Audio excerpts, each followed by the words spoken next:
तो आज हम देखने वाले सोलो लेवलिंग के बिल्कुल एक नए एपिसोड को। तो अगर एक्सप्लेनेशन अच्छी लगती हो तो कमेंट कर देना और वीडियो को लाइक शेयर भी कर देना। तो लास्ट एपिसोड में हम सभी लोगों ने देखा था कि यहाँ पर जापान के उस एस रैंक के गेट के सामने बहुत सारे मानक क्रिस्टल्स को ला दिया जाता है, जिसको देखकर यूरी कहता है 2 लाख टन मानक क्रिस्टल, ये तो सच में बहुत ज़्यादा ही होने वाला है बैरियर बनाने के लिए। साथ ही में यहाँ पे यूरी जिन्वू के डैड के प्रेजेंस को महसूस कर लेता है, जिसको यहाँ पर जिन्वू के डैड सोच रहे होते हैं इसकी सेंस तो बहुत ही ज़्यादा शार्प है। हालांकि मुझे यहाँ पर इतना ज़्यादा परेशान नहीं होना चाहिए क्योंकि मुझे पता है इसकी पावर्स कहाँ से आती हैं। तब यहाँ पर उस बड़े से टेंजिन को देखकर बोलते हैं तो अब ये सब शुरू हो ही गया और ये सब प्लान के अकॉर्डिंग ही चल रहा है, अब बस डिस्ट्रक्शन मचने वाला है। और तभी यहाँ पर हमें सिटी के अंदर का सीन दिखाया जाता है जहाँ पर कि सारे एस रैंक के हंटर आ गए होते हैं और उनके पीछे से मिलिट्री फोर्स भी टैंक वगैरह लेके आ रही होती है, जिसपे कि वो लड़की हंटर बोलती है ये लोग कितने बेवकूफ़ों वाली हरकतें करते हैं ना,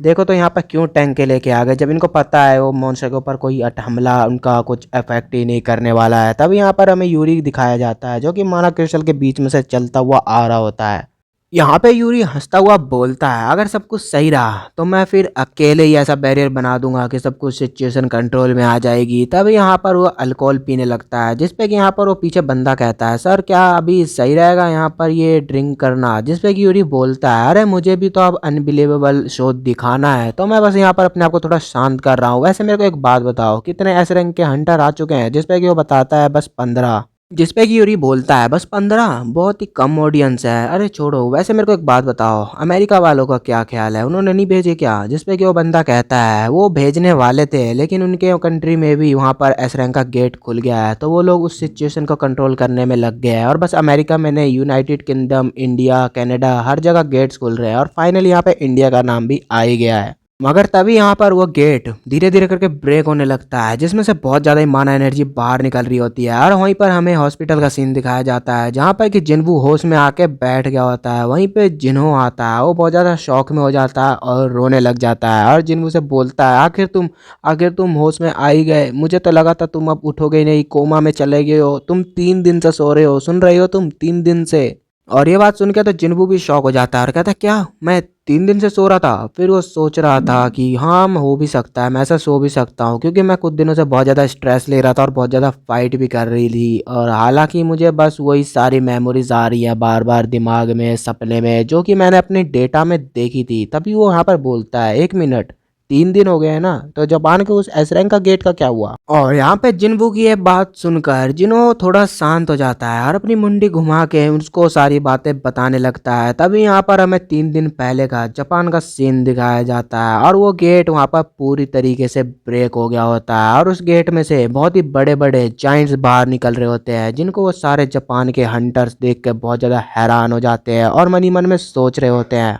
वो सब यहाँ पे डरते हुए बोलते हैं इतने सारे जाइंट्स यहाँ पे क्या कर रहे हैं, ये जाइंट्स तो ज़्यादातर ए रैंक के टेंजन में होते हैं, वो भी हाई रैंक के गेट्स के अंदर एज अ बॉस होते हैं ये सारे। और यहाँ पर यूरी अभी भी उनकी तरफ हाथ ऊपर करके बोलता है बस इतने से जाइंट्स, ये तो बहुत ज़्यादा ईजी होने वाला है, जल्दी से आओ मेरी तरफ। और ऐसा बोलते ही वो वहाँ पे बैरियर बनाने लग जाता है। और यहाँ पे यूरी के बैरियर बनाने के बाद हमें वो सारे माना क्रिस्टल्स दिखाए जाते हैं जो कि चारों तरफ से माना की पावर को खींच रहे होते हैं और वहाँ पे इलेक्ट्रिसिटी की तरफ पूरे बैरियर के ऊपर फैल गए होते हैं और यहाँ पे वो बैरियर पूरी तरीके से क्रिएट हो गया होता है जिसपे कि एक पीछे से जाइंट आके उसको तोड़ने की कोशिश करने लगता है। यहाँ पर यूरी बोलता है क्या तुम्हें सच में लगता है तुम मेरे बनाए हुए बैरियर को तोड़ पाओगे, तुम बेवकूफ मॉन्स्टर। और तभी वहाँ पर पीछे से एक दूसरा जाइंट, बहुत बड़ा जाइंट, उस नॉर्मल से जाइंट को हटाते हुए वहाँ पर सामने की तरफ आता है जिसको देखकर यूरी बहुत बुरी तरीके से डर गया होता है और उस जाइंट के सामने तो यूरी बस एक चींटी की तरह होता है। तभी वो जाइंट वहाँ पर अपनी तलवार को निकाल कर एक स्लैश लगाता है और उसकी उस स्लैश से वहाँ पीछे की सारी बिल्डिंगें कट जाती है, साथ में वो बैरियर भी पूरी तरीके से टूट जाता है।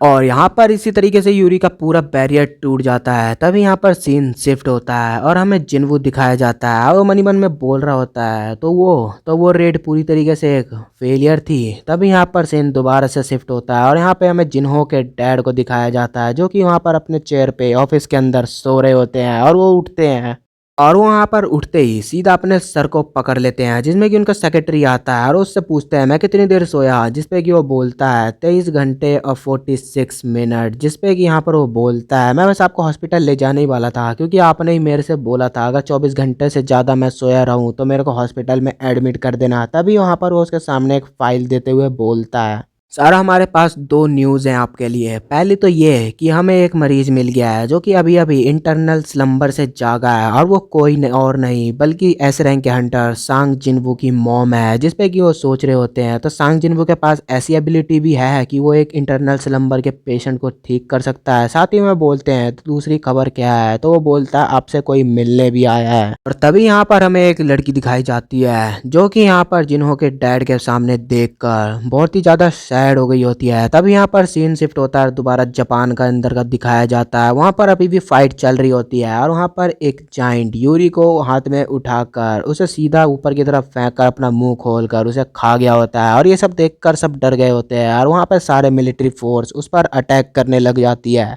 तभी यहाँ पर हमें एक हंटर दिखाया जाता है जो कि ऊपर बिल्डिंग के खड़ा होकर सब कुछ देख रहा होता है और बोल रहा होता है ये सब कितने बेवकूफ़ है, इनको अच्छे से पता है कि कोई नॉर्मल वेपन इन हंटर पे कोई अटैक नहीं कर सकता है, इनको कोई डैमेज नहीं कर सकता है। तभी यहाँ पर हमें दूसरे हंटरों का सीन दिखाया जाता है जहाँ पर कि वो फाइट कर रहे होते हैं और वहाँ पर एक लड़की हंटर उस जाइंट के ऊपर छलांग मारकर उस जाइंट पर अटैक करने के लिए जाती है और सोचती है अगर मैं बिना इसके नज़रों में आई इस पर अटैक करूंगी तो शायद मैं इसे मार पाऊँ। लेकिन जैसे वो पीछे से अटैक करती वो जाइंट बहुत ही तेज़ी के साथ उस पर ही अटैक कर देता है, जिस पर कि वो बहुत ज़्यादा ही परेशान होकर सोचने लगती है कि वैसे तो ये जाइंट जो बहुत ज़्यादा बड़े होते हैं लेकिन बहुत ज़्यादा स्लो होते हैं, लेकिन ये सबसे अलग है, ये तो बहुत ज़्यादा ही फास्ट भी है। और तभी हमें उन सब के ऊपर एक हेलीकॉप्टर उड़ता हुआ दिखाया जाता है जो कि वहाँ पर मीडिया वालों का होता है और वो इन सारी न्यूज़ को कवर कर रहे होते हैं। तभी यहाँ पर सीन कोरिया के अंदर शिफ्ट होता है और जिन्हों भी उस न्यूज़ को वहाँ पर देख रहा होता है और वो न्यूज़ को देखते हुए थोड़ी देर बाद सोचने के बाद बोलता है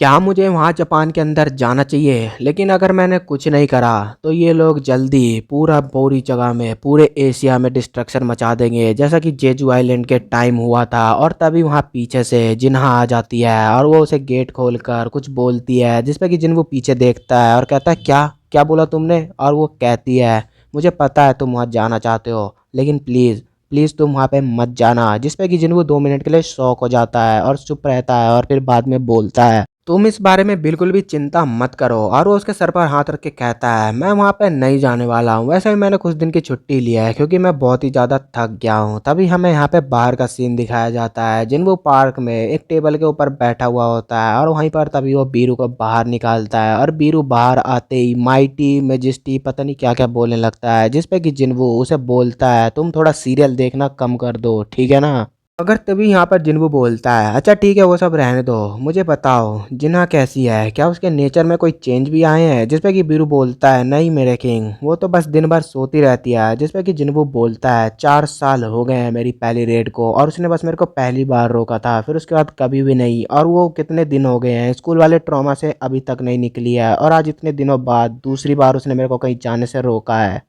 तभी उसके सामने एक गाड़ी आती है और हमें कुछ देर बाद का सीन दिखाया जाता है जिनवू और जिन्हो के डैड वहाँ पर जिन्हो के डैड के ऑफिस में बैठे हुए होते हैं और वो दोनों आपस में बात कर रहे होते हैं। तभी जिन्हो के डैड एक ब्लैंक चेक उसके सामने आगे कर देते हैं और कहते हैं तुम्हें जितने अमाउंट भरना है इसमें भर लो, तुम ऐसा मत सोचना कि मैं तुम्हें पैसे के लालच दे रहा हूँ, हालांकि ऐसा संभव भी नहीं है क्योंकि तुम एक एस रैंक के हंटर हो और मैं एक एस रैंक के हंटर को पैसे का लालच दे ही नहीं सकता हूँ। तुम मेरे को बिल्कुल भी गलत मत समझना, मैं तो बस तुम्हारे मदद के बदले कुछ अमाउंट पे करना चाहता हूँ। जिस पे कि जिन्वू बोलता है कैसी मदद, जिस पे कि जिन्हों के डैड बोलते हैं मैं भी उसी बीमारी से जूझ रहा हूँ जिस पे कि तुम्हारी मॉम जूझ रही थी। और यहाँ पर जिन्वू शॉक हो जाता है और कहता है क्या जिन्हों के इसके बारे में पता है, जिसके भी उसके डैड बोलते हैं डॉक्टर उसकी मॉम और मेरे सेक्रेटरी के अलावा उसे किसी को नहीं पता इस बारे में। जिस पे कि जिन्वू बोलता है अच्छा तो फिर मैं चौथा बंदा हो गया जिसको इस बारे में पता है। और यहाँ पे जिन्वू के डैड उस बात को कंटिन्यू करते हुए कहते हैं यहाँ पे पूरी दुनिया में बस एक ही ऐसा पेशेंट है जो कि उस बीमारी से जागा है, वो है तुम्हारी मॉम। मैं चाहता हूँ तुम मेरी भी मदद करो, मेरी मदद करो, मैं नहीं चाहता कि मैं पूरी ज़िंदगी बस एक बिस्तर पे सोया रहूं। जिस पे कि जिन्वू थोड़ी देर के लिए चुप हो जाता है और मन ही मन में सोच रहा होता है आखिर मेरे को डिसीजन लेने में इतनी प्रॉब्लम क्यों हो रही है। मैं मदद करना चाहता हूँ लेकिन मैं इस तरीके से किसी के ऊपर भरोसा नहीं कर सकता। और बस यहीं पर हमारे इस एपिसोड की भी एंड होती है। तो मिलते हैं अब सीधा नेक्स्ट एपिसोड में।